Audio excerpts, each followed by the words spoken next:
میں اس الیکشن کو دھاندلی plus election کہوں گا۔ پہلے ہم یہ دیکھتے تھے کہ دھاندلی ہوتی تھی، لیکن اس مرتبہ ہم نے یہ دیکھا ہے کہ یہ الیکشن مینیج ہوا ہے اور تاریخ میں اس الیکشن کو فارم 47 کا الیکشن کے طور پر یاد رکھا جائے گا۔ اب سوالیہ نشان جو ہے، جنہوں نے اپنا ووٹ کاسٹ کیا ہے، کیا وہ کاسٹ انہوں نے جس شخص کو کیا ہے، جس امیدوار کو کیا ہے، اسی کو گیا ہے یا اس میں رد و بدل ہوئی ہے؟ حیران کن طور پر آپ NA 130 کو آپ اس کا مشاہدہ کریں تو آپ کو کافی چیزیں جو ہیں وہ سامنے نظر آئیں گی۔ یعنی تاریخ میں یہ پہلی مرتبہ ہوا ہے کہ 14 امیدوار ایسے ہیں جنہیں کوئی ووٹ نہیں ملا، اور جو ریٹرننگ افسر کا فارم 47 ہے اس کے اندر یہ لکھا ہوا ہے 0۔ اب اس کے اندر جو ہے وہ جماعت اسلامی کے خلیق بٹ صاحب بھی ہیں، آپ بھی جانتے ہیں کتنی معروف شخصیت ہے، ان کو کوئی ووٹ نہیں ملا۔ پیپلز پارٹی کے امیدوار ہیں، ان کو کوئی ووٹ نہیں ملا۔ تو ہم یہ مثال سنتے تھے کہ یار تو الیکشن سے کھڑا ہو گیا یا میں کھڑا ہو گیا، تو ایک میرا ووٹ سی، ایک میری بیگم دا ووٹ سی، تیجا پتہ نہیں کون پا گیا۔ یعنی تاریخ میں مقبول ترین لیڈر کا اعزاز جو ہے وہ اون چودھری کو مل گیا ہے۔ یعنی ان کے جو ووٹ نکلے ہیں وہ نواز شریف سے زیادہ ہیں، ان کے ووٹ آصف زرداری سے زیادہ ہیں، ان کے ووٹ عمران خان کے پچھلے ریکارڈ دیکھ لیں ان سے زیادہ ہیں۔ یعنی وہ پاکستان کے اس وقت جو ہیں وہ سب سے ورلڈ ریکارڈ پاکستان کے حساب سے وہ آ گئے۔ 55 گھنٹے سے آپ ادھر ہیں الیکشن سٹی، تو الیکشن تاریخ کا بہترین الیکشن ہے یا دھاندلی زدہ الیکشن کہلائے گا؟ تاریخی سے کیسے دیکھی گی؟ اور 55 گھنٹوں میں سرگوشیاں سنی ہوں گی، آپ نے کور کرتے بہت کچھ دیکھا ہوگا، کیا کیا آپ شیئر کر سکتے ہیں؟ فہد بھائی، میں اس الیکشن کو دھاندلی پلس الیکشن کہوں گا۔ پہلے ہم یہ دیکھتے تھے کہ دھاندلی ہوتی تھی، لیکن اس مرتبہ ہم نے یہ دیکھا ہے کہ یہ الیکشن مینیج ہوا ہے اور تاریخ میں اس الیکشن کو فارم 47 کا الیکشن کے طور پر یاد رکھا جائے گا، کیونکہ جتنی بھی تبدیلیاں ہوئیں، جتنے بھی نتائج اوپر نیچے ہوئے، وہ فارم 47 میں ہوئے۔ فارم 45 کچھ اور کہہ رہے ہیں، فارم 47 جو ہے جب آتا ہے تو اس میں حیران کن طور پر جو ہے وہ تبدیلیاں ہوتی ہیں، اور جتنے بھی ہم نے یہ دیکھے ہیں، یعنی تاریخ میں مقبول ترین لیڈر کا اعزاز جو ہے وہ اون چودھری کو مل گیا ہے۔ یعنی ان کے جو ووٹ نکلے ہیں وہ نواز شریف سے زیادہ ہیں، ان کے ووٹ آصف زرداری سے زیادہ ہیں، ان کے ووٹ عمران خان کے پچھلے ریکارڈ دیکھ لیں ان سے زیادہ ہیں۔ یعنی وہ پاکستان کے اس وقت جو ہیں وہ سب سے ورلڈ ریکارڈ پاکستان کے حساب سے وہ آ گئے ہیں۔ اور دوسرا، اس الیکشن کے حوالے سے اگر بات کریں، اشفاق صاحب نے ساری وہ باتیں بتائی ہیں کہ کیوں اس الیکشن میں شکوک و شبہات جو ہیں وہ بڑھ رہے ہیں۔ آپ صبح 9 بجے سے شام 5 بجے تک بلا تعطل پولنگ جاری رہی، آپ 8 گھنٹے کا حساب لگا لیں کہ 8 گھنٹے تک پولنگ جاری رہی، لیکن جو نتائج ہیں وہ 14 گھنٹوں کے بعد آئے۔ اس سے پہلے ہم نے 2 الیکشن میں نے کور کیے ہیں، 2013 کا، 2018 کا۔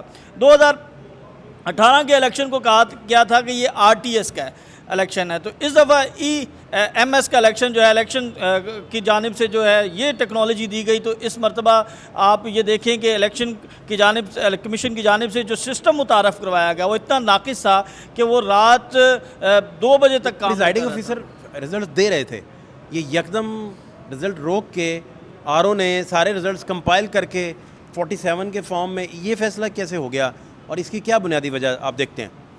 دیکھیں، یہ طریقہ کار تو یہی ہوتا ہے کہ آپ پہلا پریزائڈنگ آفیسر جو ہے وہ فارم 45 بناتا ہے، اس کے بعد یہ فارم 47 جو ہے وہ ریٹرننگ افسر جاری کرتا ہے، اور اس کے بعد پھر فارم 49 جاری ہوتا ہے جو کہ الیکشن کمیشن جاری کرتا ہے۔ تو یہ تو ایک ضابطے کی چیزیں ہیں، لیکن اس میں جو تاخیر آئی ہے، جو تعطل آیا ہے، وہ شکوک و شبہات میں اضافہ کر رہا ہے۔ کل ہم نے دیکھا کہ پولنگ کا عمل بڑا زبردست رہا، لوگ گھروں سے نکلے ہیں اور لوگوں نے اپنے ووٹ کا استعمال کیا، جو کہ ہم اگر تاریخ کا مطالعہ کریں تو اتنے زیادہ لوگ نہیں نکلتے تھے، لیکن موٹیویٹڈ تھے، وہ لوگ نکلے ہیں۔ اب سوالیہ نشان جو ہے، جنہوں نے اپنا ووٹ کاسٹ کیا ہے، کیا وہ کاسٹ انہوں نے جس شخص کو کیا ہے، جس امیدوار کو کیا ہے، اسی کو گیا ہے یا اس میں رد و بدل ہوئی ہے؟ حیران کن طور پر آپ NA 130 کو آپ اس کا مشاہدہ کریں تو آپ کو کافی چیزیں جو ہیں وہ سامنے نظر آئیں گی۔ یعنی تاریخ میں یہ پہلی مرتبہ ہوا ہے کہ 14 امیدوار ایسے ہیں جنہیں کوئی ووٹ نہیں ملا، اور جو ریٹرننگ افسر کا فارم 47 ہے اس کے اندر یہ لکھا ہوا ہے 0۔ اب اس کے اندر جو ہے وہ جماعت اسلامی کے خلیق بٹ صاحب بھی ہیں، آپ بھی جانتے ہیں کتنی معروف شخصیت ہے، ان کو کوئی ووٹ نہیں ملا۔ پیپلز پارٹی کے امیدوار ہیں، ان کو کوئی ووٹ نہیں ملا۔ تو ہم یہ مثال سنتے تھے کہ یار تو الیکشن سے کھڑا ہو گیا یا میں کھڑا ہو گیا، تو ایک میرا ووٹ سی، ایک میری بیگم دا ووٹ سی، تیجا پتہ نہیں کون پا گیا۔ ہن مثال بھی ختم ہو گئی ہے۔ یعنی آپ جو ہیں وہ الیکشن میں کھڑے ہوں گے تو آپ کو 0 ووٹ بھی جو ہے وہ پڑے گا، اور یہ جو فارم N130 کا فارم ہے اسی کے اندر یہ چیز نظر آئے گی۔